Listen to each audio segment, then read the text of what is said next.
যুক্তরাজ্য ভিত্তিক খ্যাতনামা শিক্ষা সাময়িকী টাইমস হায়ার এডুকেশন THE এর ওয়ার্ল্ড ইউনিভার্সিটি র্যাঙ্কিং 2026 প্রকাশ করেছে। এই বিশ্ব র্যাঙ্কিংয়ে 200 ধাপ উন্নতি করেছে ঢাকা বিশ্ববিদ্যালয়। গতকাল বৃহস্পতিবার টাইমস হায়ার এডুকেশনের অফিসিয়াল ওয়েবসাইটে এই তথ্য প্রকাশ করা হয়।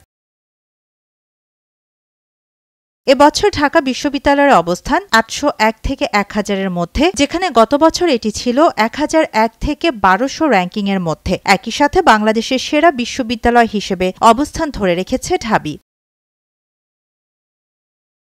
র্যাঙ্কিংয়ে বিশ্বের মোট 3118টি বিশ্ববিদ্যালয়কে স্থান দেয়া হয়েছে। বিশ্ববিদ্যালয়গুলোকে শিক্ষা, গবেষণার পরিবেশ, গবেষণার মান, আন্তর্জাতিক দৃষ্টিভঙ্গি এবং শিল্পক্ষেত্রের সাথে সহযোগিতার সূচকের উপর ভিত্তি করে মূল্যায়ন করা হয়েছে। ঢাবির সূচক ভিত্তিক অগ্রগতি লক্ষ্য করলে দেখা যায় গবেষণার পরিবেশে 3 পয়েন্ট, গবেষণার মানে 9.3 পয়েন্ট এবং শিল্পক্ষেত্রের সহযোগিতায় 11.8 পয়েন্ট বৃদ্ধি পেয়েছে। শিক্ষা সূচকে ঢাবি পেয়েছে 17.7 এবং আন্তর্জাতিক দৃষ্টিভঙ্গিতে পেয়েছে 45 পয়েন্ট।